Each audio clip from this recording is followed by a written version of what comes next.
नमस्कार दोस्तों, कैसे हो आप। स्वागत है आपका अपने गुरु कृपा ऑनलाइन क्लासेज में। आज की कड़ी में हम पाचन तंत्र के बारे में अध्ययन करेंगे।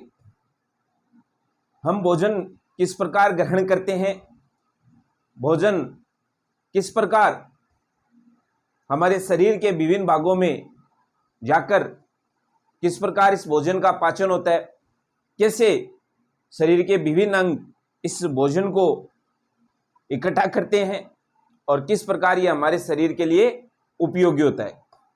तो बहुत ही इंपॉर्टेंट टॉपिक आज का पाचन तंत्र, डाइजेस्टिव सिस्टम। इस पाचन तंत्र को समझने के लिए हम सबसे पहले इसका डायग्राम तैयार करते हैं। देखिए, बहुत ही सरल तरीके से इसके डायग्राम का निर्माण कर रहा हूं, ध्यान से देखिए।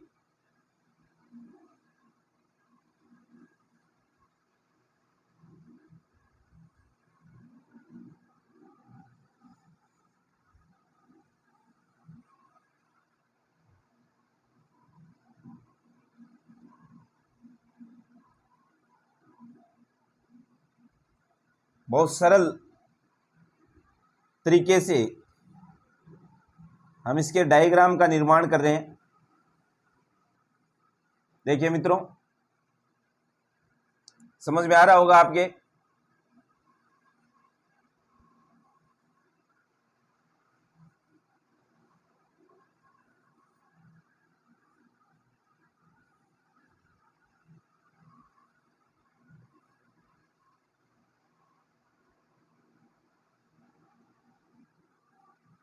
बहुत ही सरल रूप से मैं इसके डायग्राम का निर्माण कर रहा हूं।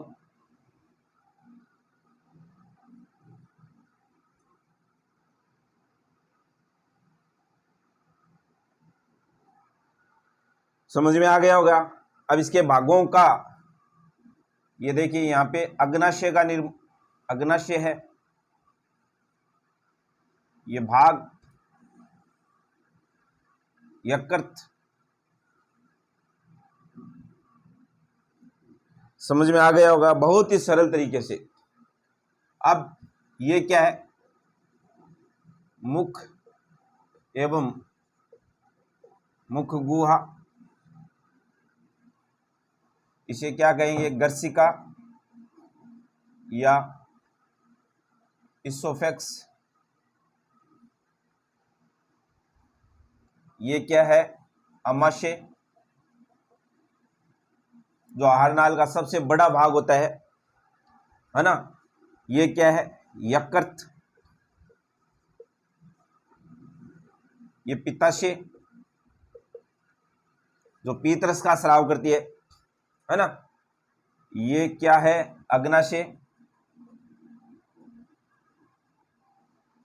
ठीक है। ये क्या है, वर्धांतर। ये क्या है, क्षुधांतर। और ये मलाशय या गुदा द्वार। देखिए मित्रों, हमने पाचन तंत्र का डायग्राम तैयार किया है। इसे आहार नाल भी कहते हैं, आहार नाल।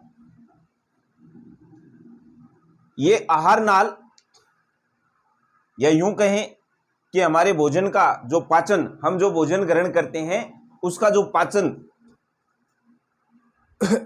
आहार नाल में होता है। ये पाचन क्या चीज है, पाचन का मतलब होता है भोजन हम जो ग्रहण करते हैं वो जटिल स्वरूप में ग्रहण करते हैं और हमारे शरीर के विभिन्न भागों में विभिन्न प्रकार के एंजाइम, ग्रंथियां जो विशेष प्रकार के रस का स्राव करती है, ये इन्हें सरल भागों में तोड़ देते हैं। उसी को अपन भोजन का पाचन कहते हैं। तो ये हमारी आहार नाल होती है, ये मुख से लेके गुदा तक फैली होती है, मुख से लेके गुदा तक। आहार नाल हमारी मुख से लेके गुदा तक फैली होती है। ठीक है भाई, हम जो भोजन ग्रहण करते हैं ये मुख से ग्रहण करते हैं और मुख में दांत पाए जाते हैं। इस प्रकार से ये दांत क्या करते हैं, भोजन को काटने एवं चबाने का कार्य करते हैं। हमने यहां पे लिखा मुख एवं मुख गुहा। भोजन एक गुहा में खुलता है जिसे मुख गुहा कहते हैं और मुख में दांत पाए जाते हैं। हमारे दांत द्विबारदंती होते हैं। ठीक है भाई, 16 दांत ऊपर की तरफ यानी ऊपर के जबड़े में और 16 नीचे के जबड़े में। ये दांत क्या करते हैं, ये भोजन को काटने एवं चबाने का कार्य करते हैं, यानी भोजन के छोटे छोटे टुकड़ों में इसको रूपांतरित कर देते हैं ये दांत।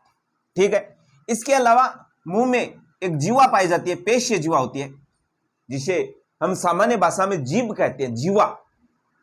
ये जीवा क्या करती है, लार का स्राव करती है, जिसे लार रस या लाला रस कहते हैं। ठीक है भाई, ये लार रस क्या करता है, यह भोजन को गीला बनाता है ना, ताकि भोजन निगलने में आसानी बनी रहती है। इसके अलावा इस लार में एक एंजाइम पाया जाता है। ये एंजाइम का जो नाम है वो आपको याद रखना चाहिए, वेरी इंपॉर्टेंट है। बोर्ड एग्जाम में इसी को पूछा जाता है।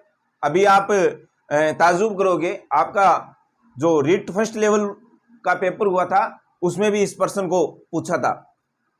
एंजाइम कौन सा है ये, इस एंजाइम का नाम है टाइलिन, या इसे ही लार एमिलेस कहते हैं। टाइलिन या लार एमिलेस ये हमारे लार में पाया जाता है। ये एंजाइम क्या करता है, हम भोजन में स्टार्च, जिसे हम मंड भी कहते हैं, इसको शर्करा में तोड़ने का कार्य करता है। ठीक है भाई, समझ में आ गया इतनी बात। भोजन में हम जो स्टार्च या मंड का उपयोग करते हैं, इसे ये टाइलिन एंजाइम इसको शर्करा में तोड़ने का कार्य करता है। यहां से भोजन, मुख से भोजन गति करके आमाशय में प्रवेश करता है। किसके माध्यम से, गर्शिका के माध्यम से। ये गर्शिका क्या करती है, मुख गुहा से लेके गर्शिका क्या होती है, ये मुख गुहा को आमाशय से जोड़ने का कार्य करती है। ठीक है भाई, गर्शिका का जो पश्च भाग होता है ये पेशीय थैलेनुमा, ये दिख रहा है आपको, जे आकार का होता है ये हमारा आमाशय। ये पेशीय थैलेनुमा संरचना में खुलता है। यहां यूं कहें कि हमारा भोजन गर्शिका से जब आमाशय में प्रवेश करता है तो यह आमाशय फैल जाता है। इसकी आकृति क्या होती है, जे आकार की। अब इस आमाशय की जो, यहां से मैं मिटा रहा हूं, आमाशय में की जो भित्तियां होती है उसमें हाइड्रोक्लोरिक अम्ल पाया जाता है। क्या पाया जाता है, हाइड्रोक्लोरिक अम्ल। इसके अलावा पेप्सिन व सलेस्मा भी पाई जाती है। ये सलेस्मा क्या करती है, ये भोजन को चिकना बनाने का कार्य करती है। और हाइड्रोक्लोरिक अम्ल क्या करता है, ये अम्ल भोजन को अम्लीय माध्यम प्रदान करता है। अब आमाशय में भोजन अम्लीय माध्यम होने का कारण भी आपको समझना चाहिए। भोजन के साथ जो जीवाणु प्रवेश करते हैं, ये अम्लीय माध्यम उन जीवाणुओं को नष्ट करने का कार्य करता है। ठीक है भाई, अब आगे देखिए, इस आमाशय का, यानी ये आमाशय आगे क्षुद्रांत्र में खुलती है। और क्षुद्रांत्र क्या होता है, आहार नाल का सबसे बड़ा भाग होता है, यानी भोजन का अधिकांश पाचन क्षुद्रांत्र में होता है। यहां ये बात आपको याद रखनी चाहिए। भोजन का अधिकांश पाचन कहां होता है, क्षुद्रांत्र में। हम जो भोजन में प्रोटीन लेते हैं, वसा लेते हैं, खनिज लवण लेते हैं, है ना, ये इनका सबका पाचन कहां होता है, क्षुद्रांत्र में। यानी आहार नाल का पाचन स्थल मुख्य कौन सा है, क्षुद्रांतर होता है। यह बात आपको ध्यान रखनी चाहिए। अब देखिए, यह आमाशय का आगे का भाग जो क्षुद्रांतर में प्रवेश कर रहा है, इसके ऊपर देखिए यकृत है। यकृत क्या होती है? आहारनाल की मानव शरीर की सबसे बड़ी ग्रंथि होती है, यकृत ग्रंथि जिसे कहते हैं। और यहां देखिए ये अग्नाशय ग्रंथि, जो यहां से आपको एक महत्वपूर्ण प्रश्न देती है। यह अग्नाशय एक बहिस्रावी और अंतःस्रावी दोनों प्रकार की ग्रंथि होती है। आपको ने पढ़ा होगा।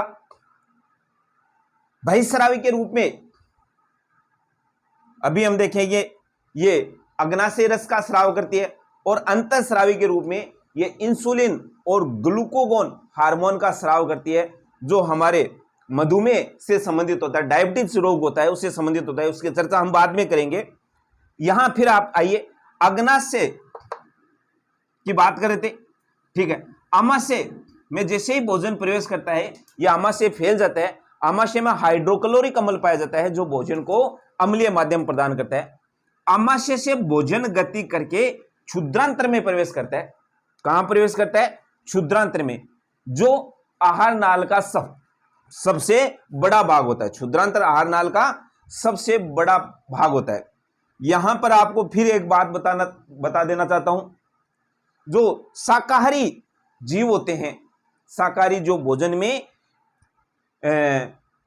पेड़ पौधों से भोजन ग्रहण करते हैं, शाकाहारी जीव जिसे हम कहते हैं, इनकी क्षुद्रांतर आकार में बड़ी होती है। क्यों होती है यह भी आप समझिए। क्योंकि शाकाहारी जीव भोजन में सेलुलोज ग्रहण करते हैं, और सेलुलोज को पचाने के लिए बड़ी क्षुद्रांतर की आवश्यकता होती है, जबकि मांसाहारी जीवों की क्षुद्रांतर आकार में छोटी होती है। समझ में आ गया? अब क्षुद्रांतर में जो भोजन प्रवेश करता है, उसका माध्यम कैसा था? आप देखिए, ये भोजन कहां से आया? आमाशय से। और आमाशय में भोजन की प्रकृति कैसी हो जाती है? अम्लीय। लेकिन ये यहां से अग्नाशय से और पित्ताशय से, ये देखिए पित्ताशय पीत रस का स्राव करता है, इस भोजन को क्षारीय बनाने का कार्य करते हैं। अब आपके यहां पे ये बात ध्यान रखनी चाहिए, क्षुद्रांतर में भोजन की प्रकृति कैसी होती है? क्षारीय होती है। कैसी रहती है? क्षारीय। ठीक है भाई।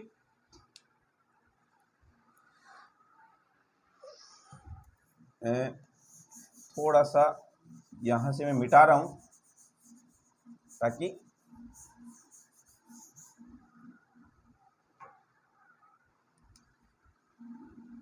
क्षुद्रांतर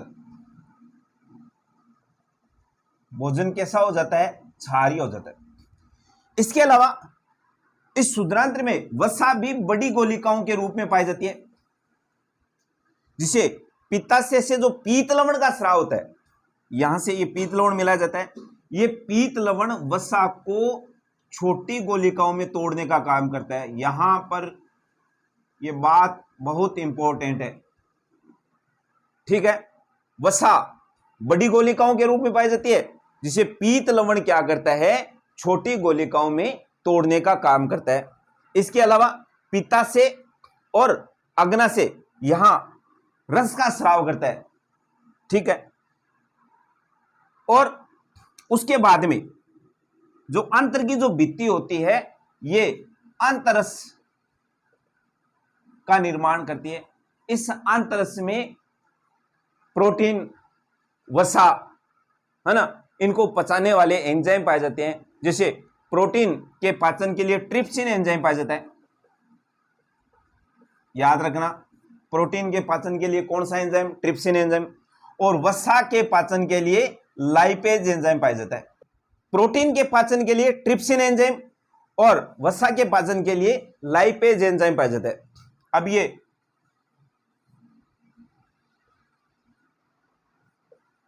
प्रोटीन है, ये सरल भाग यानी अमीनो अम्ल में बदल जाती है, यानी प्रोटीन को ट्रिप्सिन एंजाइम अमीनो अम्ल में बदल देता है, और वसा को लाइपेज एंजाइम वसीय अम्ल वह ग्लिसरॉल में बदल देता है। भोजन का पाचन हम बात कर रहे थे, भोजन के जटिल स्वरूप का सरल भागों में टूटना ही भोजन का पाचन कहलाता है। तो जैसे ही यहां भोजन सरल भागों में टूट जाता है, इस क्षुद्रांत्र की भित्ति पे अंगुली नुमा प्रवर्ध पाए जाते हैं, जिन्हें दीर्घरोम कहते हैं। क्या कहते हैं? दीर्घरोम। ये पचित भोजन को अवशोषित कर लेते हैं और इनके पास, ये जो दीर्घरोम होते हैं, उनके पास रुधिर वाहिकाओं का जाल पाया जाता है, जिनसे रुधिर के साथ ये भोजन, पचित भोजन मिलके शरीर के विभिन्न अंगों तक पहुंचता है और शरीर के विभिन्न भागों का अनुरक्षण करने का कार्य करता है। ठीक है भाई। अब जो भोजन जिसका पाचन नहीं हुआ, अपचित भोजन, ये अपचित भोजन गति करके वर्दांतर, जिसे हम सामान्य भाषा में बड़ी आंत कहते हैं, वर्दांतर में प्रवेश करता है। इस वर्दांतर पे भी दीर्घरोम पाए जाते हैं, जो अपचित भोजन से अतिरिक्त जल अवशोषित कर लेते हैं और ये शेष भोजन गति करके मलाशय या गुदा द्वार के द्वारा शरीर से बाहर निष्कासित कर दिया जाता है, निकाल दिया जाता है। तो ये हमारे भोजन की पाचन की प्रक्रिया जो आहार नाल में संपन्न होती है और ये आहार नाल मुख से लेके गुदा तक फैली होती है। तो आज का पाचन तंत्र का टॉपिक आप लोगों को कैसा लगा? आप अपने सुझाव नीचे कमेंट में डालिए। वीडियो को ज़्यादा से ज़्यादा लाइक कीजिए, शेयर कीजिए। धन्यवाद।